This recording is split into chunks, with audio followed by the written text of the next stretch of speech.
I will probably say hello shortly, but I wanted to share what I made for dinner first. So I made this mac and cheese, but with cauliflower instead of pasta, and I used jalapeno Monterey Jack as well instead of cheddar. Looks and smells amazing. And then I have a salad with arugula, red pear, feta, and walnuts. And I made a dressing out of lime juice and hot honey. So that's for dinner tonight. I'm very excited about it. I'm about to sit down and watch some Supernatural while I enjoy this, and I am hyped about it.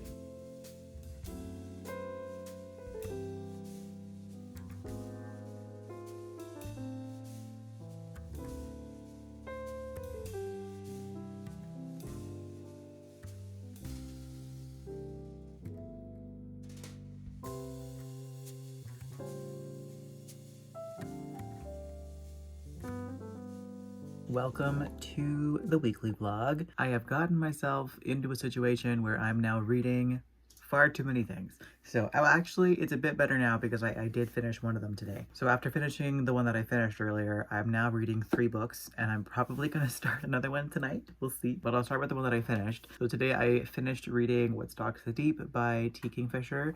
I started it last night. I really wanted to read the whole thing in one sitting, but I was way too tired.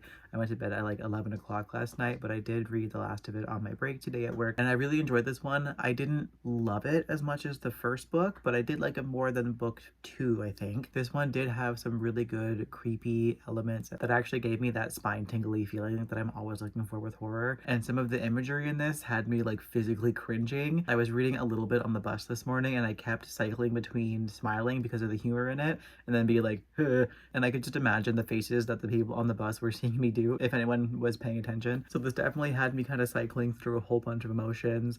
I loved the characters as always, and while I liked the plot, I don't think it went as far as it could have, and I do think that the really tense buildup was well done but didn't last nearly as long as it should have. And then things also felt very convenient, very similar feelings as I had with the first book, where in What Stalks the Deep they just so happened to meet somebody who's like an expert on mushrooms, and then later on in the story that's exactly the kind of person that they need who just already happens to be there. And the same thing happens in here, where they just so happen to meet somebody who is a complete expert in this very niche field. So that felt very convenient, but aside from those things, this was still a great time, and I'm very glad that I read it, and I gave it a 3.5 star. And then I'm also currently reading Truth Telling by Michelle Good. Ooh, I read a little bit more on my phone at work, so I don't know exactly what page I'm on right now, but I'm roughly on page 116 right now. This one is a nonfiction written by a survivor of the 60s scoop in Canada, and this has been a very difficult read, very eye-opening, very informative, but definitely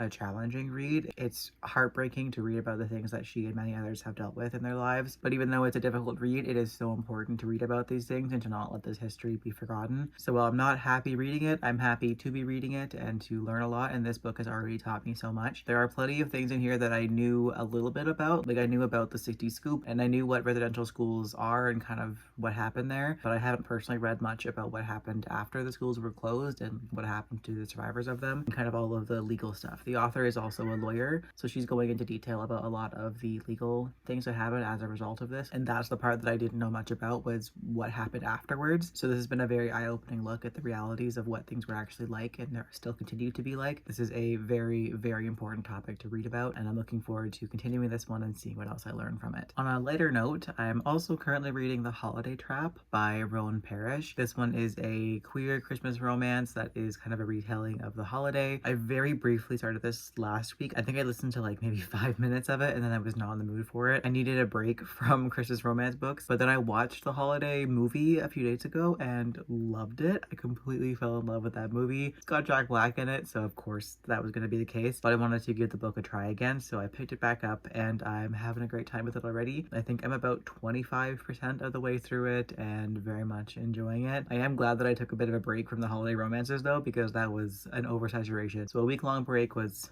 much needed, but I'm back to enjoying them once again. So finally, I'm also reading Brigands and Breadknives by Travis Baldree, which is the 3rd book in the Legends and Lattes series, and loving it. It's so good. Hi, Tony. I'm not sure where my Kindle is. It must be downstairs somewhere, but I think I'm gonna guess about 20% of the way through that one, give or take, and having a phenomenal time with it. It is so much fun. I'm loving the main character so much. She's the Ratkin character from the prequel book, constantly swearing. She's very sarcastic, and I love her character so much. There are also talking swords in this book, and they're both also hilarious. So not many thoughts on it just yet, but I am having a fantastic time with that one and can't wait to continue. That's going to be the majority of my plans for the rest of the night, is reading that one. And I'll listen to some more of The Holiday Trap while I have dinner as well. But yeah, that's the reading updates for right now. This week, I don't think I actually have any plans this week that I can think of. Tony has his monthly vet appointment tomorrow, so we're doing that. Poor guy has to fast for the rest of the night, otherwise he'll poop in the car. So no more food for him for the night, and he's very mad about it. But aside from that, it'll be a pretty boring week, and honestly, I'm not mad about that. Anyways, my dinner is just about done. I'm going to get into my comfy PJs, have a quick dinner, and then settle in to read for the rest of the night, and probably also play some video games. I'm in the mood to do that as well. Okay, it's like 5 minutes later, but you're back in the fruit bowl because guess what? I went to the gym yesterday for the first time in a while. It's been like over a month, but my first gym visit of the week means that I get to reward myself with an overpriced fruit from the Asian grocery store that I've never tried before, but I've always wanted to. And I may have cheated a little bit and got a second one. Whoops, couldn't help myself. But I have here a guava, and I also got a spicy mango. Sounds good. I'm just gonna have one of them right now. I'm gonna have the guava. I don't think I've ever had guava before in my life. I'm not even really sure how to eat it. No clue if it's ripe or not, but I am just gonna cut it up and hope for the best, basically. Smells like pretty much nothing. And I did see that you can just eat the whole thing, skin and all, and including the seeds as well. I don't know if this is ripe. Is it overripe? Is it underripe? No idea, but let's try it. Interesting. I think the firm part down here tastes like a pear, and I like that, but this is a little goopy. I'm not a fan of the middle of it. I think I might scoop out the middle of it and just eat this part of it, to be honest. But it tastes like a cross between a pear and like, it's almost grapefruity in a way. It's good, but I just don't like the texture of this on the top. So either way, a success. And then this one, I'll probably try it tomorrow. Okay, I lied. I'm also gonna try the spicy mango. It just smells like a regular mango. So whether or not it's actually spicy or if that's just a name, no idea, but let's try it out. Well, that's really good. It does just taste like regular mango. I don't know why it's called a spicy mango. It's actually, I would say, a bit sweeter than mango usually is. I haven't had mango in so long, I'm just not realizing. That is delicious.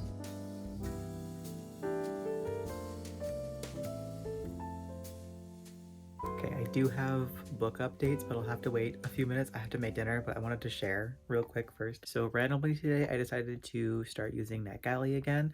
I just popped on there to see if I could find any ALCs that I could maybe put my name in for. Didn't expect anything. I haven't used NetGalley in like probably a year and a half. So I had zero expectations, but I saw a couple things on there for ALCs that I was like, I'm definitely not going to get approved, but I might as well request it. So I put in the request for maybe like 5 things, and I've already gotten approved for 2 of them, and I'm kind of freaking out about the one. So the first one is Shy Girl by Mia Ballard. This one is a horror novel that I just heard about recently. I don't know much about it, but I know it has to do with feminine rage.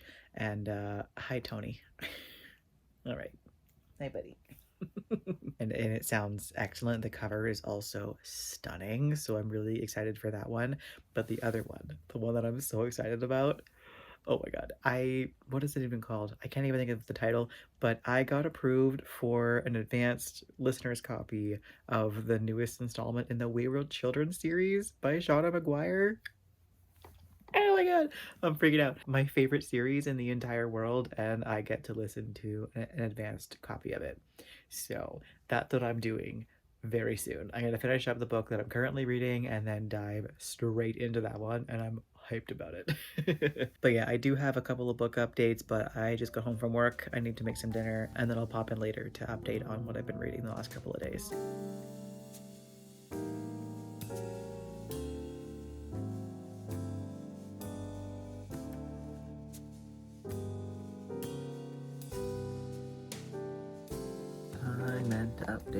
up sooner in the week.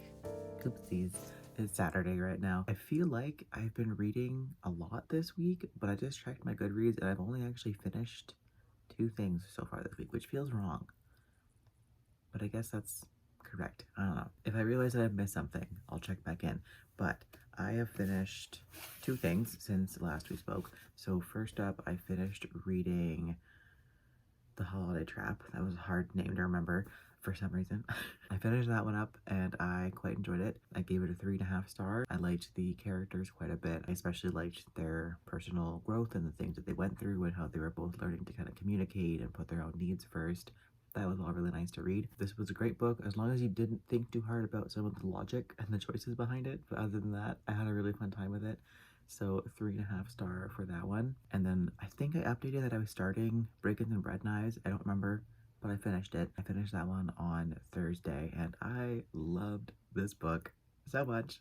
It was so much fun. I gave it a 4.5 star and I thought that I had given Legends and Lattes 4.5 stars as well, but actually I gave that one 4 stars, which means this one is my favorite book in the series, which totally checks out because I love stories about people who are feeling lost in their lives, who just don't know what they want to do and are struggling to try and figure out how to be happy in their own life. That kind of story always hits me so hard. I wonder why.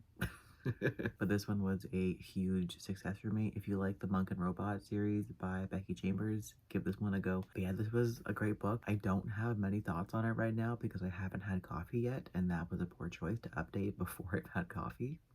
Why do I keep doing this? I'm blanking on things to say right now, so I'm just gonna leave that there, and if I think of more things to say later on, I'll check back in. I gotta stop updating first thing in the morning, but it's also when I actually have light outside, because when I get home from work, it's fully dark outside, obviously, and it's nice to have decent lighting once in a while in my videos. Anyways, current reads. I'm still making my way through Truth Telling. I've been taking my time with this one, so I'm currently on page 123, and this is a very challenging read. It is very, very heavy, of course, so that's why I'm kind of going slowly with it, but also I am learning so much from this book. And then I'm very early on into Second Chances in Newport Stephen by TJ Alexander as well. I think I'm only about maybe 10% into the audiobook for that one, and so far I'm enjoying it.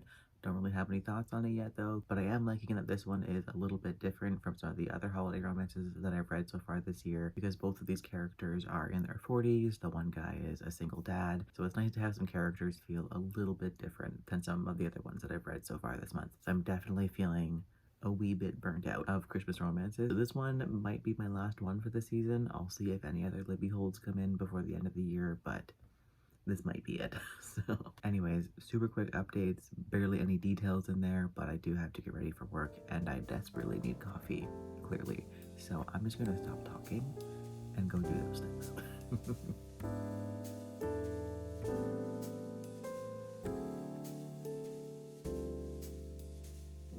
Good morning. I'm sick. My voice sounds cool as fuck though. Oh my god, I didn't realize how deep it was. Whoa, if my voice ever gets this deep because of testosterone, that would be crazy. This is my first time speaking this morning and I was not expecting this sound to come out of my throat. I don't recognize my voice right now. This is so weird. What was I saying? I'm so out of it. I haven't taken a Tylenol today because I left it all at work. So I've just been struggling this morning. Man, my voice is so deep. This is so weird. Quickly wrapping up the vlog. I didn't do a whole lot of reading in the last few days just because I've mostly been sleeping and playing video games and just generally being miserable while rotting in bed. Such is life sometimes. But I did finish Second Chances in Newport Stephen. Yeah, this is great. I'm not sure if I'll be able to kind of come up with a coherent review on it right now, but I liked it. I gave it 4 stars. It was really fun. I loved the characters. It was a bit of a difficult read for me personally at times. Reading about a trans person around the holidays with their family was not the best thing for my mental health. But at the same time, it was also kind of nice to read about a more positive family interaction. So it was kind of mixed emotions with that one. But otherwise, the romance was great. I really liked the love interest, Nick. I loved both characters, but Nick was definitely my favorite. I thought he was so cute and so sweet. His kid was adorable as well. The family stuff was all great as well. So overall, a fantastic read. read. Very glad that I picked this one up. And I think that's all that I can say about it right now, because I don't want to be talking right now. I have to go spend the next 8 hours talking at work. So wish me luck. And yeah, thanks for coming along the weekly vlog. Sorry it wasn't the most exciting or the most chatty, but I guess now I know why I was feeling not great the other day and not able to focus very well. It's because I was getting sick and I didn't realize it, so that explains that. Anyways, thanks for coming along this week. I hope you had a great week, and I will catch you in next week's vlog.